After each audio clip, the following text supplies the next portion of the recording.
आदिवासी नेता और पूर्व केंद्रीय मंत्री अरविंद नेताम को आरएसएस के नागपुर मुख्यालय में कार्यकर्ता विकास वर्ग द्वितीय समापन समारोह में मुख्य अतिथि के तौर पर बुलाया गया। मंच से नेताम ने कहा कि आरएसएस अब आदिवासियों को वनवासी नहीं बल्कि आदिवासी कह रहा है और ये बदलाव महत्वपूर्ण है। नेताम ने धर्मांतरण को गंभीर समस्या बताया और कहा कि अब तक किसी भी सरकार ने इसे गंभीरता से नहीं लिया। उन्होंने आरएसएस से इस दिशा में और तेज गति से कार्य करने का आग्रह किया।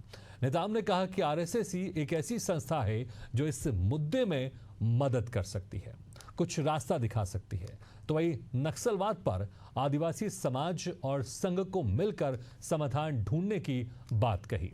हालांकि कांग्रेस प्रदेश अध्यक्ष दीपक बैज ने अरविंद नेताम की आलोचना की। उन्होंने कहा कि नेताम अब संघ की भाषा बोलने लगे हैं, जबकि उन्हें जल जंगल जमीन और आरक्षण जैसे मुद्दों की बात करनी चाहिए थी। कांग्रेस के अनुसार आरएसएस आदिवासियों के अधिकारों को खत्म करना चाहता है। आपको बता दें कि 2023 में नेताम की पार्टी हमर राज ने कांग्रेस को नुकसान पहुंचाया था। अब उनका संघ की ओर झुकाव और धर्मांतरण रोकने पर संघ का साथ है कांग्रेस के लिए नई चुनौती बनता जा रहा है, खासकर तब जब पार्टी आदिवासी वोट बैंक को फिर से साधने की कोशिश कर रही है। तो इसी खास मुद्दे पर करेंगे चर्चा हमारे खास पेशकश में, लेकिन पहले कुछ प्रतिक्रिया आपको सुना देते हैं। बहुत सोच विचार के सोचा कि इस काम के लिए संघ ही ऐसी संस्था है जो इसमें हमको मदद कर सकती है। तो इसलिए मैं चाहता हूं कि संघ के बारे में, संघ धर्मांतरण के बारे में बहुत गंभीरता से समझे। आरएसएस कभी भी आदिवासियों के शुभचिंतक नहीं हो सकते। धर्मांतरण को रोकना है इस सरकार का काम है। धर्मांतरण रोकना है वहाँ के आदिवासियों को जागरूक करने की आवश्यकता है, समाज को जागरूक करने की आवश्यकता है। और आरएसएस कभी भी आदिवासियों के पक्ष में नहीं रहा है और आरएसएस और आदिवासियों के विचारधारा में जमीन आसमान का अंतर रहा है। वही आरएसएस है जहां आदिवासियों के आरक्षण को हमेशा समाप्ति की बात करती रही है। इसका मतलब है कि अरविंद नेताम जी बस्तर में आरएसएस को आने के लिए निमंत्रण देने गए थे। इसको बस्तर के आदिवासी कभी स्वीकार नहीं करेंगे। तो आपने प्रतिक्रिया सुनी। चलिए इस खास मुद्दे पर चर्चा शुरू करते हैं। जो मेहमान हमारे साथ मौजूद है मैं उनका आप लोगों से तारुफ कराता हूं। हमारे साथ हैं भाजपा प्रवक्ता जयप्रकाश चंद्रवंशी जी, कांग्रेस प्रवक्ता रुपेश दुबे जी और वरिष्ठ पत्रकार के शर्मा जी। आप सभी मेहमानों का स्वागत है हमारे इस खास चर्चा में। सबसे पहले रुपेश दुबे जी, देखिए जिस तरह से बड़े नेता अरविंद नेताम आपकी पार्टी में भी रहे लंबे समय तक, इंदिरा गांधी की सरकार में, उसके बाद की सरकारों में बड़े प्रमुख पद पर रहे, लेकिन जिस तरह से संघ के कार्यक्रम में गए और वहां पर संवाद किया और ये भी कह रहे हैं कि धर्मांतरण को लेकर संघ ही ऐसी संस्था है जो बेहतर कार्य कर सकती है, तो विश्वास जता रहे हैं। और कहीं ना कहीं जिस तरह से लगातार आप लोग संघ पर आरोप लगाते रहते हैं, लेकिन ऐसा लग रहा है कि क्योंकि आदिवासी समाज के बड़े नेता यहाँ पर अरविंद नेताम, अगर वो इस तरह से कह रहे हैं, संघ पर भरोसा जता रहे हैं, तो कहीं आपके लिए खतरे की घंटी तो नहीं है? क्योंकि इसलिए आप कह रहे हैं कि संघ हमेशा आदिवासियों के खिलाफ काम करता है। भगीरथ जी नमस्कार, के शर्मा जी नमस्कार, जयप्रकाश जी नमस्कार।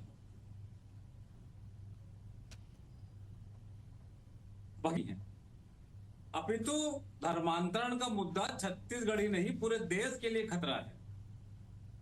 आज केंद्र में 11 वर्ष से भाजपा की सरकार बैठी है, 1.5 साल से छत्तीसगढ़ में भाजपा की सरकार है और धर्मांतरण को रोकने के लिए, धर्मांतरण बनाने के लिए इनके द्वारा कोई पहल नहीं किया जाना इस बात को प्रमाणित करता है कि भाजपा सिर्फ और सिर्फ धर्म के नाम पे राजनीति करती है। देखिए, अरविंद नेताम जी वरिष्ठ नेताओं में से एक हैं। वो लगातार विभिन्न राजनीतिक पदों में रहे, सरकार में रहे, लेकिन वो जिस प्रकार से आरएसएस के मुख्यालय में जाकर के अपने वक्तव्य दिए, निश्चित रूप से उनकी राजनीतिक महत्वाकांक्षा के ये परिणाम के रूप में देखा जा सकता है। और तो और भगीरथ जी, देखिए भाजपा की सरकार रही छत्तीसगढ़ में और उसके बाद अभी 1.5 साल से भाजपा की सरकार है, तो धर्मांतरण के मामले किन सरकारों में किस अंतर्गत में जितने सामने आए और धर्म को बदलना, ये धर्म को अपनाने के लिए भारतीय संविधान के धारा अनुच्छेद 25 से 28 में स्पष्ट प्रावधान है। लेकिन जब वो के वृद्धि में ना आता हो, भाजपा यदि धर्मांतरण के मामले के बारे में बोलती है तो भाजपा की सरकार को यह बताना चाहिए कि कितने धर्मांतरण के मामले प्रलोभन के कारण हैं, लेकिन ये बताने में पूरी तरह से असक्षम है। सिर्फ धर्मांतरण के नाम पे राजनीति करने वाली भाजपा को इस सब चीज से बाज आना चाहिए और धर्मांतरण के लिए कड़े कानून बना करके धर्मांतरण रोकने के लिए चुप एक देश एक कानून की बात करते हैं भाजपा, तो उसमें इसमें इंप्लीमेंट करने का भी साहस इनको करना चाहिए।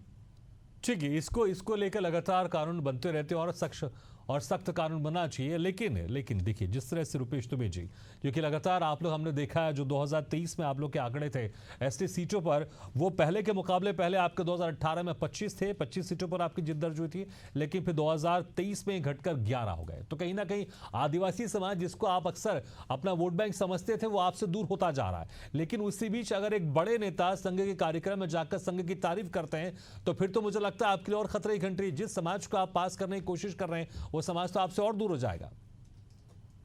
जी, कांग्रेस किसी को वोट बैंक नहीं मानती। कांग्रेस वोट बैंक की राजनीति नहीं करती। कांग्रेस वह काम करती है जिसमें आम जनता के हित हो। कांग्रेस वह काम करती है जिसमें आदिवासियों का अहित ना हो। कांग्रेस वह काम करती है जो पिछड़े, दलित, शोषित वर्ग के अहित ना हो, और उनके हितों के लिए कांग्रेस निरंतर कार्य करती रही है। और आने वाले दिनों में भी चरणबद्ध यदि सड़क की लड़ाई लड़नी पड़ेगी तो कांग्रेस का प्रत्येक कार्यकर्ता पिछड़े, दलित, शोषित वर्ग के लिए संकल्पित मन से काम करने को ठीक है, ये आपको राजनीतिक स्टेटमेंट जरूर हो सकता है, लेकिन हमने देखा हर पार्टी अपने कुछ ऐसे समाज है इसको वोट बैंक समझती है। जयप्रकाश जी, देखिए यहां पर जिस तरह से दीपक बैच कह रहे हैं कि अरविंद नेताम गए तो थे संघ के कार्यक्रम में, लेकिन जल, जंगल, जमीन आरक्षण का मुद्दा उठाना था, लेकिन ऐसा लग रहा है वो संघ की भाषा बोल रहे हैं। सबको जय श्री राम।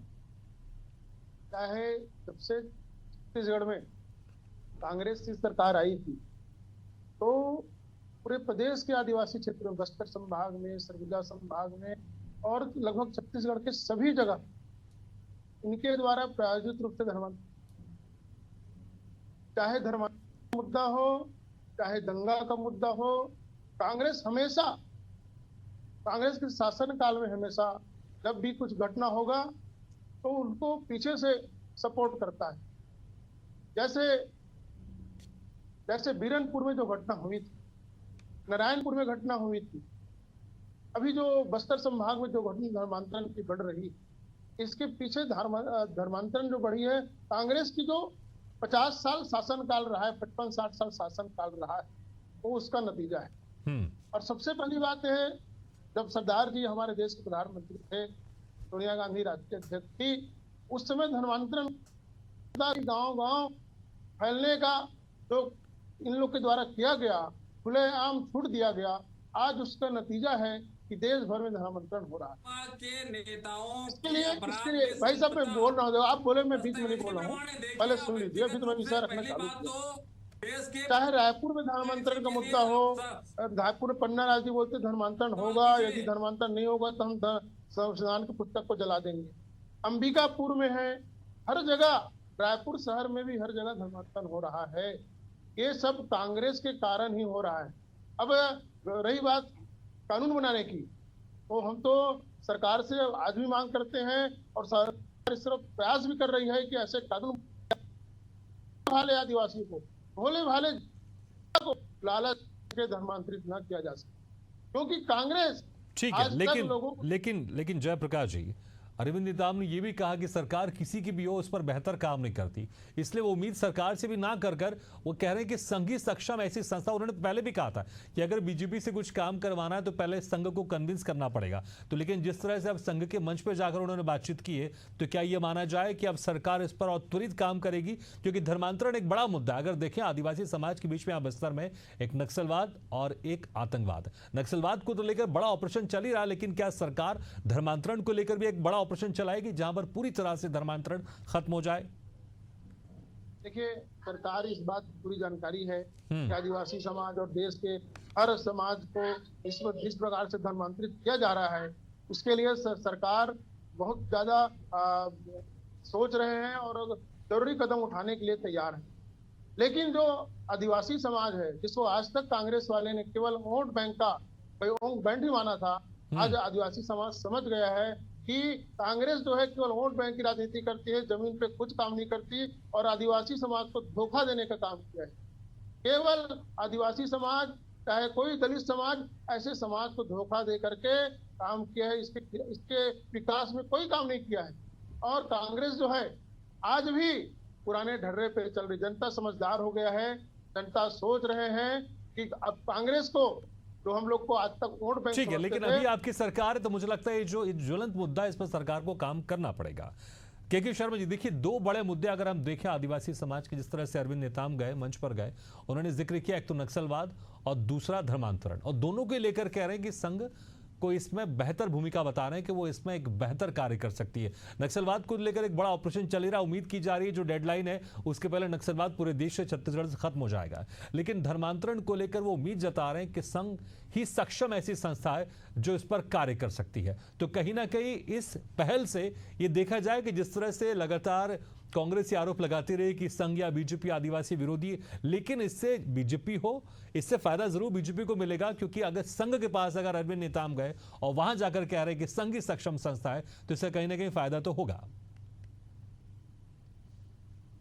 देखिए, धर्मांतरण रोकने के लिए दो तरीके, एक सरकार भी सक्षम है, दूसरी ओर जागरूकता की बात है। जागरूकता के लिए समाज के आगे आना होगा, आदिवासी समाज को स्वयं आगे आने होगा। इसके साथ ही आरएसएस एक हिंदू राष्ट्रवाद की बात करती है और हिंदुत्व को लेकर आगे बढ़ रही है, और भाजपा आरएसएस की अनुषंगिक संगठन है और केंद्र और राज्य दोनों जगह उनकी सरकार है। तो इनकी ताकत को अरविंद नेताम समझते हैं। 80 वर्ष से अधिक उम्र के उनके पास एक आदिवासी नेता है, और आदिवासी नेता ऐसे हैं जो कांग्रेस में रहते हुए भी आदिवासी हित के लिए कांग्रेस के नीतियों को ठुकराया है। ये भी आप राष्ट्रपति चुनाव में देखिए, प्रणब मुखर्जी के खिलाफ उन्होंने मतदान किया राष्ट्रपति चुनाव के समय। उसके साथ ही जब चुनाव हुआ कांग्रेस में रहते हुए, उपचुनाव जब हुआ भानु प्रतापपुर में, तो उन्होंने साथ दिया था आदिवासी नेता का। आदिवासी हित के चलते हुए उन्होंने कांग्रेस प्रत्याशी के खिलाफ काम किया, ऐसा कहा गया कांग्रेस की ओर से। उसे निकालने का कारण भी यही बना था, जबकि उनका कहना था कि मैं आदिवासी हित के डायरेक्ट रूप से नहीं जुड़ा हूं। ये तमाम प्रकार की बातें बताती है कि वो अपने राजनीतिक हित से ज्यादा आदिवासी हित की बात करते हैं। और जब आदिवासी हित की बात करते हैं तो आदिवासी और आरएसएस के मिलन की बात करते हैं, तो वहां पे जो आश्रमों के माध्यम से जो शिक्षा की व्यवस्था है या आदिवासियों में जो जागरूकता पैदा करने की आवश्यकता है, यदि अब सरकार कानून बना सकती है, डीलिस्टिंग के लिए प्रस्ताव ला सकती है, कानून बना सकती है, जो धर्मांतरित करेंगे उनको आरक्षण का लाभ नहीं मिलेगा। अभी तमाम प्रकार के जो संविधान बचाव चल रहा है या आरक्षण समाप्ति की बात कांग्रेस कर रही है, इसको लेकर भी आदिवासियों में कितनी जागरूकता की बात है। भाजपा बार बार कह रही है कि हम इस तरह से आरक्षण समाप्त नहीं कर रहे हैं। तो लोगों में जागरूकता के लिए आरएसएस आप देखेंगे बस्तर में दूरस्थ क्षेत्रों तक काम कर रही है, जबकि नक्सल प्रभावित क्षेत्रों में भी ये काम करते नजर आते हैं, स्वास्थ्य के क्षेत्र में हो, शिक्षा के क्षेत्र में हो। तो इनकी भूमिका को अरविंद नेताम समझ रहे हैं, लेकिन आगे जाके ये किस रूप से लेगा। राजनीतिक रूप से तो आपने बता दिया कि हमर राज पार्टी चुनाव मैदान में आने के कारण कांग्रेस को नुकसान हुआ। अब डायरेक्ट जब सीधा जुड़ जाएंगे तो आदिवासी आरएसएस के साथ मिलकर के अरविंद नेताम की एक अपनी छवि है उस क्षेत्र में, कह सकते हैं। 2 बार केंद्रीय मंत्री रहे लंबे समय, लेकिन इतने लंबे समय तक यदि काम के बावजूद इस दिशा में उन्होंने क्या काम किया है, और हमर राज पार्टी या सर्व आदिवासी समाज क्या उनकी नेतृत्व को स्वीकारते हुए आरएसएस के साथ मिलकर के बस्तर क्षेत्र में एक व्यापक जागरूकता अभियान चलाने के पक्ष में है कि इस ढंग से धर्मांतरण से किस प्रकार से नुकसान हो रहा है, जो आदिवासियों की जनसंख्या कम हो रही है, या उनके विकास के लिए जो सरकार की ओर से जो प्रयास किए जा रहे हैं, नक्सली उन्मूलन ये भी एक उसी रास्ते में है। इसके साथ ही साथ विकास के लिए जो नक्सली उन्मूलन गांव है उनको 1-1 करोड़ रुपए जो देने का भी 2 गांव के लिए घोषणा की। इस ढंग से जो विकास की जो राशि जा रही है, उस राशि के विकास के साथ साथ सरकार अपना काम करे, और ये जागरूकता के लिए निश्चित रूप से आरएसएस की भूमिका हो सकती है, जिसको अरविंद नेताम यदि समझ रहे हैं तो मुझे लगता है कि एक व्यापक अभियान, मुझे लगता है कि आरएसएस और आदिवासी यदि मिल जाते हैं तो यह धर्मांतरण पर रोक लगने की दिशा में एक बड़ा कदम हो सकता है। बिल्कुल बड़ा कदम हो सकता है, इसमें कोई शक नहीं है। लेकिन रुपेश दुबे जी, जब अगर एक प्रमुख ज्वलंत मुद्दा अगर अरविंद नेताम उठा रहे हैं, तो फिर आप लोग की पार्टी, आप लोग के नेता पीसीसी चीफ दीपक बैज जी क्यों कह रहे हैं कि भाई ये तो संघ की भाषा बोल रहे हैं?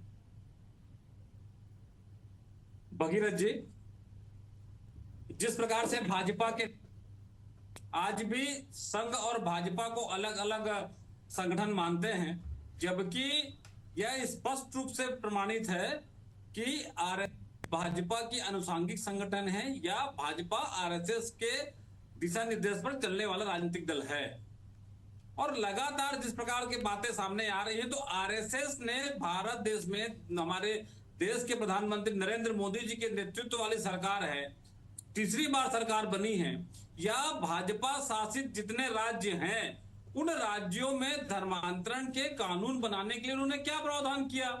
चूंकि देखिए छत्तीसगढ़ में सरकार की स्थिति डावाडोल है, अपनी नाकामी को छिपाने के लिए बार बार कांग्रेस पे दोषारोपण करते हैं। अभी नक्सलवाद के मुद्दे के बाद अभी धर्मांतरण के मुद्दे पे आ गए हैं, जिस प्रकार से नहीं, लेकिन क्या आपको नहीं लगता कि ये एक अहम मुद्दा और ज्वलंत मुद्दा है? क्योंकि आप कह रहे हैं इस मुद्दे पर आ गए, तो क्या इस मुद्दे पर नहीं आना चाहिए? क्योंकि यही मुद्दा तो अरविंद नेताम ने जाकर उठाया, वहां पर एक बड़ा मुद्दा है। आप कह रहे हैं कि इस मुद्दे पर आ गए, बड़ा मुद्दा, अगर बड़ा मुद्दा होगा इस पर बातचीत तो होगी ना, इस पर चर्चा तो होगी ना, और चर्चा करना चाहिए, बिल्कुल करना चाहिए, निश्चित रूप से करना चाहिए। धर्मांतरण के मामले पे रोकने के लिए हम सबको भी जन जागरूकता के साथ काम करने की आवश्यकता है। जैसे कि के शर्मा जी ने बताया, जन जागरूकता उसमें नहीं होगी तब तक धर्मांतरण के मामले नहीं रुकेंगे।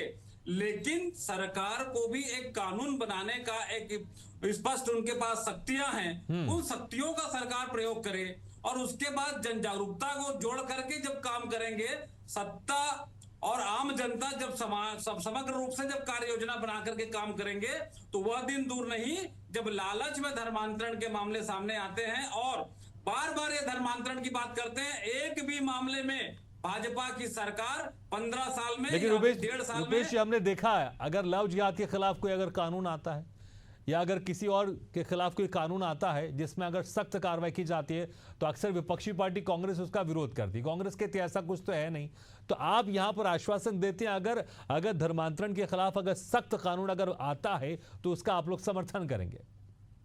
निश्चित रूप से कांग्रेस हर उस बात का समर्थन करती है जिसमें जनता का हित है। मैं राजनीतिक बात नहीं कर रहा हूं। जब देश पे समस्या उत्पन्न, संकट आया, तो कांग्रेस राजनीतिक दल होने के बाद उन्होंने पाकिस्तान पर हमला करने के लिए सरकार को स्वतंत्र किया।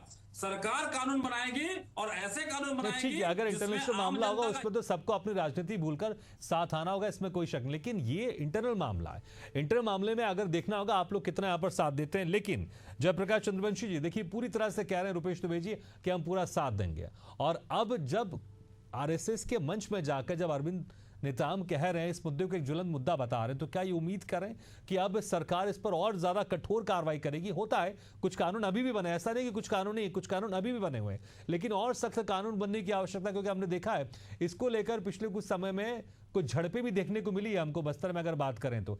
क्या सरकार इसको लेकर और कठोर सख्त कानून बनाने जा रही है? क्योंकि कांग्रेस के प्रवक्ता तो कह रहे हैं हम तो पूरी तरह समर्थन करेंगे। माननीय अरविंद नेताम जी ने जो कहा है वो क्योंकि पीड़ित पक्षकार है, उसके समाज के, आदिवासी समाज के बस्तर में, सरगुजा में और छत्तीसगढ़ के लगभग सभी संभागों में बहुत ज्यादा आदिवासी समाज के लोग धर्मांतरित हुए हैं, लालच में देकर कुछ भी करके। और अरविंद नेताम जी ने जो कहा है कि आदिवासी समाज को जागरूक करने के लिए राष्ट्रीय से बहुत बड़ी काम कर सकते हैं, बहुत बड़ी भूमिका निभा सकते हैं, तो बिल्कुल सही बात है। क्योंकि जब हिंदू मजबूत होगा तो राष्ट्र मजबूत होगा। रही बात कानून बनाने की, कानून जरूर बनेगी। भारतीय जनता पार्टी जानती है कि कांग्रेस के कारण जो छत्तीसगढ़ में धर्मांतरित हुए हैं और धर्मांतरण का खुला खेल खेल रहे थे, आज भारतीय जनता पार्टी सरकार इस पर पुनर्विचार कर रही है और अच्छे से अच्छे कानून लाएगी। दूसरी बात है भाई साहब सुन लीजिए रुपेश जी, अन्य क्या है, जब तक धर्मांतरण होगा तब तक कांग्रेस अपने वोट बैंक जो है बढ़ाने का पूरा प्रयास करेगा। लेकिन भारतीय जनता पार्टी वो कांग्रेस के जो खेल है उसे नहीं होने देगा, धर्मांतरण रोकेगा, जनता का जनता के बीच जाकर के जागरूकता अभियान चलाएंगे और मजबूत कानून बना करके कांग्रेस की जो नीति है धर्मांतरित करो और अपना वोट बैंक बढ़ाओ, इसको कभी नहीं होने। ठीक है, के शर्मा जी क्या ये एक स्टेप सरकार का सख्त कदम की ओर आगे बढ़े, इसको लेकर ये देख सकते हैं कि एक इसकी शुरुआत है? क्योंकि अगर आदिवासी समाज के एक बड़े नेता अगर इसका जिक्र आरएसएस के मंच पर करते तो क्या ये माना जाए बहुत जल्द या कुछ समय बाद एक बड़ा कानून यहाँ पर छत्तीसगढ़ में इसका दिखाई दे? ये इसकी एक शुरुआत है। चर्चा हुई, क्योंकि चर्चा हुई है तो उसके बाद समाधान निकलेगा तो कोई सख्त ठोस कार्रवाई होगी, कोई सख्त कानून भी बन सकता है। छत्तीसगढ़ में भाजपा सरकार द्वारा बार बार कहा जा रहा है कि इसके लिए हम धर्मांतरण रोकने के लिए और कड़े कानून लाएंगे। अभी कानून जो है, अभी भी ये स्थिति है कि आपको जिला प्रशासनिक अधिकारियों से अनुमति लेकर के आप धर्मांतरण कर सकते हैं। उसके लिए समय सीमा बढ़ाई गई, 2006 में जो कानून बना के अटक गया, तो उसके साथ ही साथ उसमें अनुमति लेने के लिए कितने लोग पहुंच रहे हैं। और दूसरी चीज, थाना में रिपोर्ट लिखाने की बात करते हैं, यदि डर भय से यदि किसी को धर्मांतरण किया जा रहा है तो ये हो नहीं रहा है। क्यों नहीं हो रहा है? क्योंकि जागरूकता नहीं है लोगों में। आदिवासियों में स्वास्थ्य सुविधा नहीं है। अंधविश्वास से पीड़ित आदिवासी क्षेत्र में देखेंगे, शिक्षा के अभाव के कारण या स्वास्थ्य सुविधाएं नहीं होने के कारण अंधविश्वास भी एक बड़ा कारण धर्मांतरण का बनता है कि वहां गए और वहां जाने से हमारा, प्रार्थना सभा में जाने से हमारे स्वास्थ्य ठीक हो गया। इस तरह से जो बातें हैं, इसके लिए जागरूकता की आवश्यकता है। इसलिए आदिवासी यदि नेता सामने आते हैं और आरएसएस लीडर जो हिंदुत्व की बात करते हैं, निश्चित रूप से धर्मांतरण का संवैधानिक अधिकार भी है, कानूनन अधिकार भी है, लेकिन जो डर भय से होता है उसको रोकने के लिए हिंदुत्व दूसरे तरफ न जाए। बिल्कुल, डर भय से या फिर लालच देकर अगर किसी तरह से धर्मांतरण कराया जा रहा है तो बिल्कुल गलत है। लेकिन के शर्मा, जिसका अगर एक राजनीतिक एंगल भी मैं आपसे पूछूं कि एक बड़े नेता, आदिवासी समाज के एक बड़े नेता आरएसएस के मंच पर गए और वहां पर ये कह रहे हैं कि आरएसएस एक ऐसी संस्था है जो सक्षम है इन विषयों का समाधान ढूंढने के लिए, आप इसको छत्तीसगढ़ की राजनीति में या फिर आरएसएस और आदिवासी समाज के गठजोड़ को आप किस तरह से इसको देखते हैं? क्योंकि अगर आरएसएस जितना करीब जाएगा आदिवासी समाज के, उतना फायदा कहीं ना कहीं बीजेपी को मिलेगा। आप इस गठजोड़ को कैसे देखते हैं, इस समन्वय को कैसे देखते हैं? निश्चित रूप से अरविंद नेताम जो है आजीवन आरएसएस और भाजपा के खिलाफ संघर्ष करते रहे। आखिरी समय में कुछ दिनों के लिए वो और कांग्रेस में ही, कांग्रेस की विचारधारा से जुड़े हुए नेता हैं कहा जा सकता है।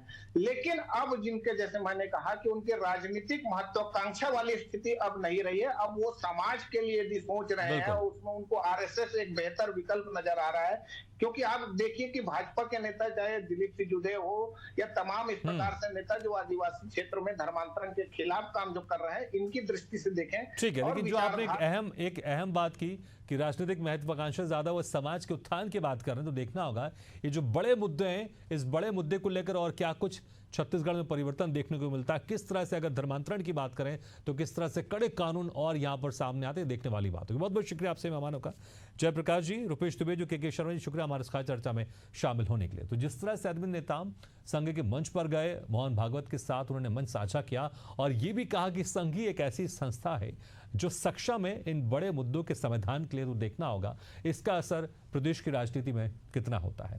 इसी के साथ हमारे खास पेशकश में फिलहाल इतना है, लेकिन खबरों का सिलसिला लगातार जारी, आप देखते रहिए एशियन न्यूज़ है।